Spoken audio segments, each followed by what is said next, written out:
السلام علیکم ورحمۃ اللہ وبرکاتہ۔ بسم اللہ والحمد للہ والصلاۃ والسلام علی رسول اللہ، اما بعد۔ مصدرک حاکم حدیث نمبر 11۔ امام حاکم رحمہ اللہ فرماتے ہیں، قال حدثنا ابو العباس القاسم بن القاسم السیاری بمرو قال حدثنا ابراہیم بن ہلال قال حدثنا علی بن الحسن بن شقیق قال حدثنا الحسین بن واقد۔ ایک سند، اس کی دوسری سند لاتے ہیں، وقال حدثنا محمد بن صالح بن ہانی قال حدثنا ابو سعید محمد بن شازان قال حدثنا ابو عمار قال حدثنا الفضل بن موسیٰ عن الحسین بن واقد عن عبد اللہ بن بریدہ عن ابیہ قال قال رسول اللہ صلی اللہ علیہ وسلم، رسول اللہ صلی اللہ علیہ وسلم نے فرمایا، العہد الذی بیننا و بینہم الصلاۃ، وہ عہد جو ہمارے اور ان کے درمیان ہے وہ نماز ہے۔ اللہ اکبر۔ مسلمان نماز پڑھتا ہے، کافر نماز نہیں پڑھتا۔ فمن ترکھا فقد کفر، جس نے نماز کو چھوڑ دیا اس نے کفر کیا۔ یہ حدیث ترک صلاح، نماز کو چھوڑنے پر بہت بڑی تنبیہ ہے۔ اللہ اکبر۔ نماز کے چھوڑنے کو کفر کہا گیا ہے، تو جتنا زیادہ ہمیں نماز کا اہتمام کرنا چاہیے تھا اتنے ہی زیادہ امت مسلمہ نماز سے غافل ہے۔ جو نماز سے غافل ہے وہ گویا کہ اللہ رب العالمین سے غافل ہے، وہ گویا کہ قرآن سے غافل ہے، وہ گویا کہ محمد رسول اللہ صلی اللہ علیہ وسلم سے غافل ہے، وہ گویا کہ صحابہ کرام، تابعین، محدثین، اولیاء، اہل اللہ سے غافل ہے۔ جو نماز سے غافل ہے وہ گویا کہ اسلام کے ایک بہت بڑے رکن سے غافل ہے۔ اللہ اکبر، اللہ اکبر۔ اللہ کریم ہمیں توفیق دے، کوئی ایسا نیٹ ورک ہم پوری دنیا میں پھیلائیں، ایسا کام کر جائیں کہ پوری دنیا کے بے نماز نمازی بن جائیں۔ اللہ قادر ہے، اللہ تو قادر ہے۔ اوامر، امر بالمعروف نہی عن المنکر پہ بہت زیادہ کام کی ضرورت ہے۔ اس پر تنظیمیں ہونی چاہیے، تنظیمیں تو ہیں ماشاءاللہ، اپنے اپنے لیول کا، اپنی اپنی سوچ فکر کا کام کر رہی ہیں، اللہ قبول فرمائے، لیکن جو کام ہونے چاہیے وہ نہیں ہو رہی۔ ایک نئی تنظیم بنی، اس کے احباب مجھے ملنے کے لیے آئے میرے بستی میں، میرے گھر پر، تو میں نے انہیں جو باتیں کہیں ان کا خلاصہ یہ ہے کہ تنظیمیں تو ماشاءاللہ آپ کی تنظیم سے پہلے بھی کتنی تنظیمیں ہیں، اگر آپ نے بھی تنظیم بنا کے انہیں جیسا بن جانا ہے یا برائے نام کی تنظیم اور کوئی کام نہ ہو تو کیا فائدہ پھر؟ ہمیں کام کرنا چاہیے۔ انہوں نے پوچھا کیا کام ہونے چاہیے؟ میں نے کہا ہر وہ کام جس سے لوگوں کے اندر ذہنی تبدیلی آئے، ان کو روحانیت ملے، علم اور ایمان کی پختگی ملے، قرآن و سنت کے قریب آئیں، ایسے افراد تیار کریں جن کو دیکھ کر اللہ یاد آ جائے اور ضرورت ہے۔ یعنی مہینے بعد کوئی جلسہ کر لیا، سال بعد جلسہ کر لیا، یہ بہت ہی تھوڑا اس کا فائدہ ہے۔ ایک مسلمان کو جو ڈوز ملنی چاہیے، جو روزانہ ڈوز ملنی چاہیے، جو صبح شام دوپہر خوراک اور ڈوز ملنی چاہیے، وہ سال بعد اس کو کہ جلسہ دکھا دیں گے، کر دیں گے تو وہ بے فائدہ ہے، اتنا فائدہ نہیں دے گا۔ ہاں 1-2% فائدہ ہو جائے گا، جلسے میں 1000 آیا ہے تو شاید کوئی ایک نمازی بن جائے، فائدہ تو ہوتا ہے، نفی نہیں ہم کر رہے، لیکن جو اصل دعوت کا میدان محمد رسول اللہ صلی اللہ علیہ وسلم نے اپنایا، جس منہج پر نبی پاک علیہ الصلوۃ والسلام چلے، جس منہج پر صحابہ سلف صالحین چلے دعوت کے منہج پر، اس منہج کو چھوڑ دیا گیا ہے، اس منہج کو اپنانے کی ضرورت ہے۔ اللہ اکبر، اللہ اکبر۔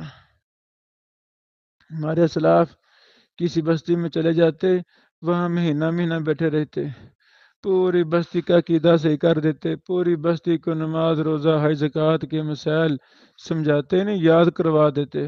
اللہ اکبر۔ ان کے ساتھ پورا مہینہ گزارتے، پھر اگلی بستی، پھر اگلی بستی، ایسے انہوں نے کام کیا۔ بہرحال لٹریچر کو عام کرنا بڑا ضروری ہے، ہر مسجد کو درسگاہ بنانا بڑا ضروری ہے، ہر بیٹھک کو قرآن کی کلاس بنانا بڑا ضروری ہے۔ تو یہ ایسے کام ہیں جو بڑا ہی مضبوط نیٹ ورک پوری دنیا میں پھیلانا چاہیے۔ نماز، بے نمازوں پر بڑی زیادہ محنت کی ضرورت ہے، بڑی زیادہ۔ ممکن تو ہے سارا کچھ، پر کرے کون؟ کرنا ہے انشاءاللہ، حسب توفیق کرنا ہے۔ اللہ ہم سب سے کام لے لے، آمین۔ بہرحال امام حاکم اس پر حکم لگاتے ہیں، ھذا حدیث صحیح الاسناد، یہ حدیث صحیح الاسناد ہے، اس کی سند صحیح ہے۔ ولا نعرف له علة بوجه من الوجوہ، ہم اس کی کوئی علت نہیں جانتے کسی طرح کی۔ فقد احتج جميعا بعبد اللہ بن بریدہ نبیہ، دونوں محدثین نے حجت پکڑی ہے عبداللہ بن بریدہ سے۔ واحتج مسلم بالحسین بن واقد، اور امام مسلم نے حسین بن واقد سے حجت پکڑی ہے۔ ولم یخرجا بہذا اللفظ، دونوں نے اس کو ان لفظوں سے نہیں نکالا۔ پھر امام حاکم رحمہ اللہ لکھتے ہیں، وَلِهَذَا الْحَدِيثِ شَاهِدٌ صحیح، اس حدیث کا ایک صحیح شاہد ہے، علی شرطہما جمیعاً، ان دونوں کی شرط پر۔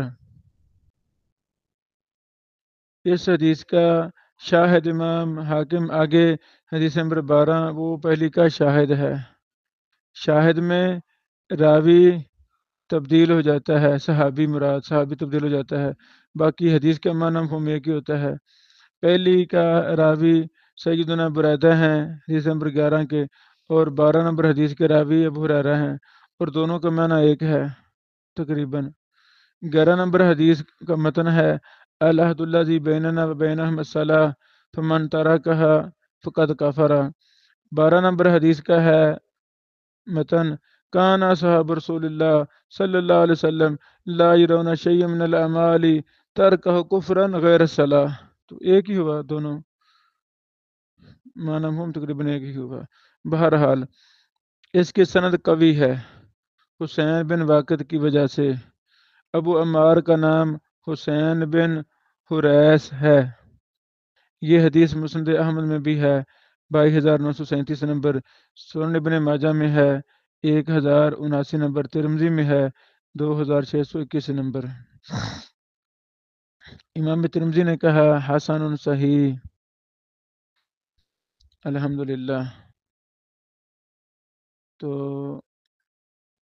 یہ حدیث قوی ہے، مضبوط ہے، الحمدللہ۔ شاہد بھی اس کا پڑھتے ہیں، حدیث نمبر 12، قال اخبرناہ احمد بن سہل الفقی ابی بخارا قال حدثنا قیس بن عنیف قال حدثنا قتیبۃ بن سعید قال حدثنا بشر بن مفضل عن الجریری عن عبداللہ بن شقیق عن ابی ہریرہ، سیدنا ابو ہریرہ رضی اللہ عنہ فرماتے ہیں، کان اصحاب رسول اللہ، تھے اللہ کے رسول کے صحابہ صلی اللہ علیہ وسلم کے، لا یرون شیئا، نہیں وہ خیال کرتے تھے کسی چیز کو، من الاعمال، اعمال میں سے، ترکہ کفران، جس کا چھوڑنا کفر ہو، غیر الصلاۃ، نماز کے علاوہ۔ یعنی صحابہ کرام نماز کوئی چھوڑتا تو اس کو کفر سمجھتے تھے۔ اللہ اکبر، نماز چھوڑنا کفر ہے۔ اللہ اکبر، اللہ اکبر۔ اور اعمال میں سے کسی پر کفر کا فتویٰ نہیں لگاتے تھے، لیکن جو تارک صلاح ہوتا اس پر کفر کا فتویٰ صحابہ کرام لگاتے تھے۔ یہ صحیح ہے، لیکن یہ عبداللہ بن شقیق،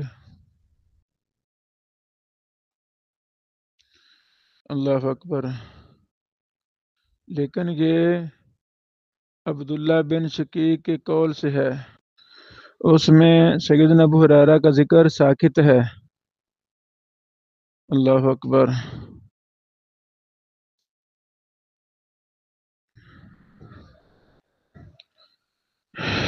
اس سند میں راوی ہیں امام مستدرک حاکم کی قیس بن عنیف، ان کی مخالفت کی ہے دیگر راویوں نے۔ وہ مخالفت والی روایت سنن ترمذی میں ہے 2622 قتیبہ بن سعید سے اس سند کے ساتھ۔ انہوں نے اس کو عبداللہ بن شقیق کا قول بنایا ہے۔ امام ترمذی کی اسی مسئلہ میں مطابقت کی ہے محمد بن عبید بن حساب نے اور حمید بن مسعدہ نے۔ امام محمد بن نصر مروزی کی کتاب تعظیم قدر الصلاح رقم 948 میں۔ خلاصہ کیا ہے کہ 12 نمبر حدیث اور صحیح بات یہ ہے کہ یہ عبداللہ بن شقیق کا قول ہے،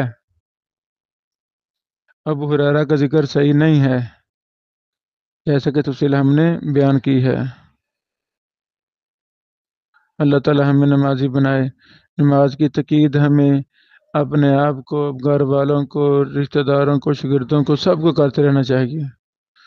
نماز نہیں ہے تو کچھ بھی نہیں ہے انسان غریب، بڑا ٹینشن میں رہتا ہے، یار غربت نکل جائے، برکت آ جائے، شیخ صاحب دعا کر دو،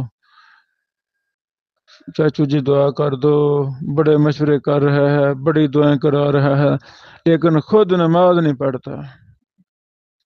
اللہ کی قسم، بے برکتی کا سبب یہ نماز کا نہ پڑھنا ہے۔ بھائی تو نماز تو پڑھتا نہیں، برکت کہاں سے آئے؟ کوشش کرتا ہے آگے نکلوں، کار لے لی، گاڑی لے لی، وہ کاروبار کیا، فلاں کر دیا، فلاں کر دیا، لیکن وہ سب بے ناکام ہو جاتا ہے۔ کیوں؟ کیونکہ نماز نہیں پڑھتا۔ نماز جو نہیں پڑھتا تو وہ کیسے کامیاب ہوگا؟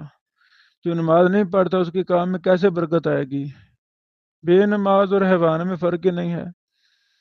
سارا دن ساری رات پیسہ پیسہ پیسہ پیسہ، جس رب کے پاس ہے، جس رب نے عزت اور برکت خیر کرنی ہے، پیسہ دینا ہے، وہ رب اعلان کرواتا ہے حی علی الصلاح حی علی الفلاح، اے لوگو نماز کی طرف آ جاؤ، تمہارے کاروبار کامیاب کر دوں گا۔ یہی معنی ہے نا حی علی الصلاح حی علی الفلاح، اے لوگو آ جاؤ، جنت میں لے جاؤں گا، دنیا میں بھی کامیاب، آخرت میں بھی کامیاب، سب کچھ کر دوں گا، آ جاؤ نماز کی طرف۔